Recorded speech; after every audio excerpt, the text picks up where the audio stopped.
Hello vinyl community, this is Randy back today with another video.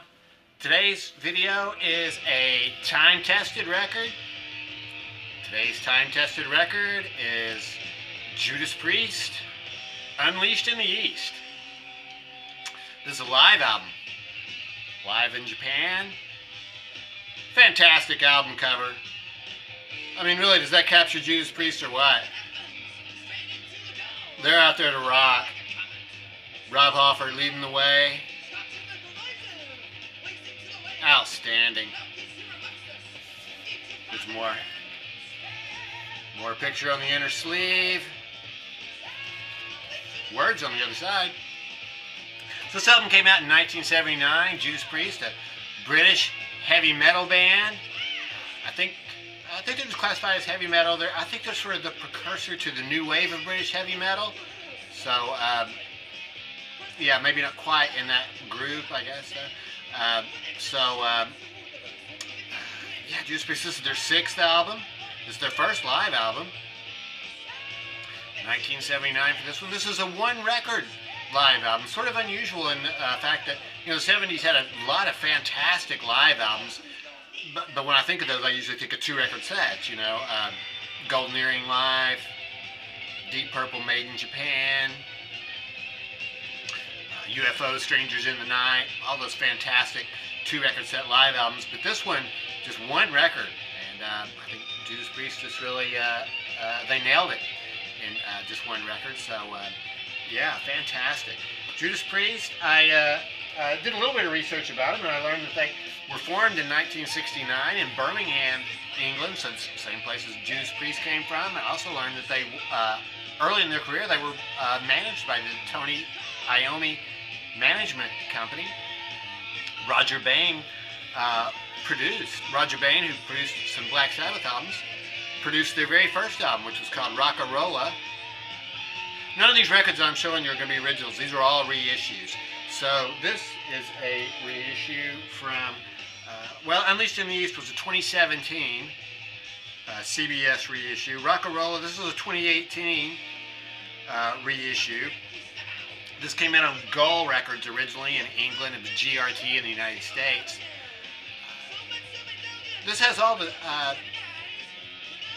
main members of the band that are still there for Unleashed in the East. The drummer is different. So the members of the band were, they were formed in 1969 in Birmingham, England, but none of those people who were in the original band were still around when this record came out in '74. None of the originals at all. So there's been a lot of turnover. But by the time this record came out, the members of the band were K.K. Downing, who joined in 1970, Ian Hill, K.K. Downing, a guitar player, Ian Hill, the bass player, both through in 1970. Rob Halford, the singer, didn't come along until 1973. Then they added the second guitarist, Glenn Tipton, in 1974. And the drummer at that time, the drummer for this album is John Hench. They went through several drummers until they got to Les Banks, who showed up for album number 5, Killing Machine. So this is a reissue. This is a cool reissue. It came out on Record Store Day, Black Friday Record Store Day. It's embossed. It's like, I think it's supposed to look like a Pepsi Cola bottle cap. And so this one is actually on this, I think they call it Coke Bottle Clear. So that was their first one. That was really very different, though, from their later albums. It was more like, kind of like standard rock, I guess, and or blues rock, with some touches of progressive rock in it. They released their next album, Sad Wings of Destiny, in 1975. And this one they begin to sound much more like what they later became famous for. I think the songs on the first album were probably written for the previous singer. So Rob Halford came along and sang them on that album, but he's really singing his own songs, I think, on this one.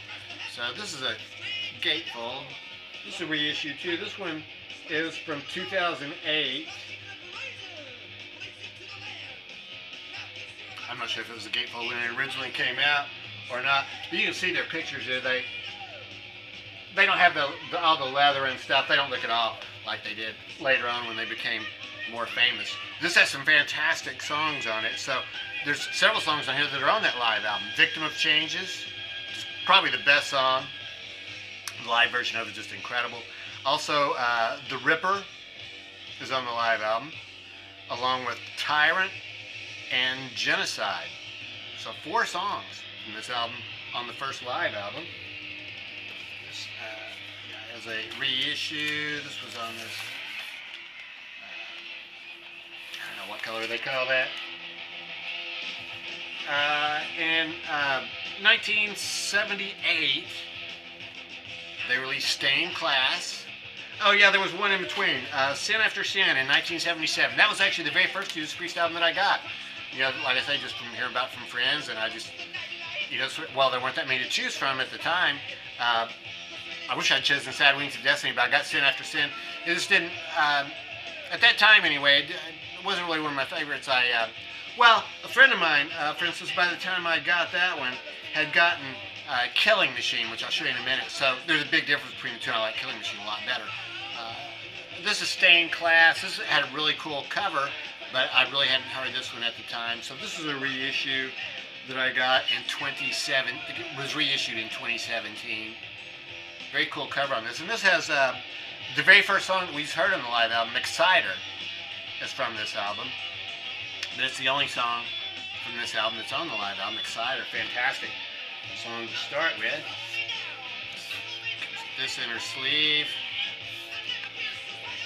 There are words here, the lyrics of the songs here. It's kind of hard to read, that red print on black background, but the one that really, the first one I heard that really, you know, really knocked me out, was really incredible, was Hell Bent for Leather.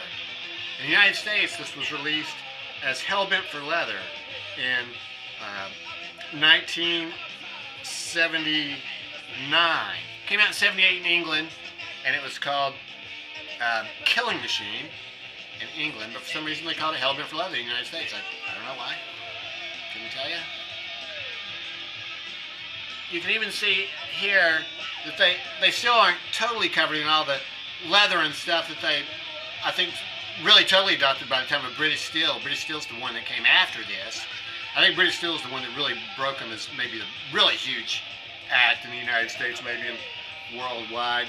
Extremely cool gatefold here with the lyrics inside of that one. Make sure the band. So this one has some songs there on the live album too, like they're on this live album, that is. Green Manalishi, which was originally a Fleetwood Mac song. Green Manalishi with a 2-prong crown. And then also Running Wild. Running Wild is on here. It's also on the live album. So, it's a fantastic album. Mobile Fidelity Sound Lab on that one. So, yeah, what makes this live album so great? Well, it's the songs in it. I mean, this song just absolutely rocks. Like those first couple albums I showed you, they had sort of like some ballad type songs on them, but they mostly really just ignore those for this album, and they just completely rock out.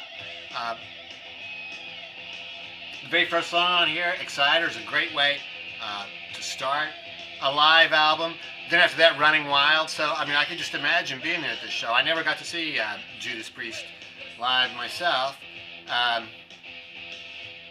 But yeah, then it goes on with The Ripper. So, you know, Rob Halford's vocals are just, you know, incomparable. Really, I mean, I can't think of anybody else who sings like him. And I think there may have been some criticism of this album because there was, you know, they fixed a little bit of it in the studio, I think. But the thing that I read from Rob Halford, he said that really the guitars and the instrumentation was pretty much untouched.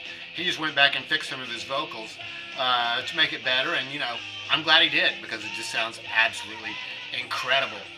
Yeah, such an incredible live album. Yeah, side 2 starts with Diamonds and Rust, the Joan Baez song, which they really rock out on. And then Victim of Changes. So really, I think probably my favorite Judas Priest song is Victim of Changes. Just absolutely incredible song. If it's not Victim of Changes, it's Delivering the Goods, which is the very first song on this album, Delivering the Goods.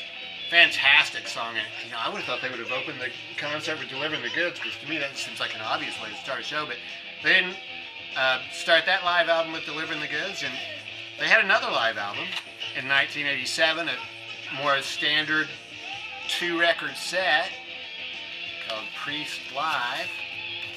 This has some really cool pictures of the band on the inside.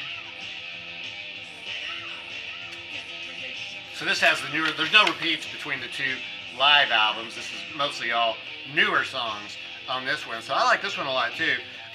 But for me, the best live album, and really one of the best live albums, you know, of all, is Judas Priest, Unleashed in the East. So let me know what you think about that. Judas Priest, I think they are probably still playing today. I'm not sure exactly who's in it, though. I mean, Rob Halford, I think, is back with the band now. I read that Glenn Tipton, I guess, has been having some health issues and is not able to go play the whole tour when they tour now, but I guess he comes out for some of the shows or something like that. So, anyway, let me know what you think about that record, and thanks very much for watching. Hope you have a great day.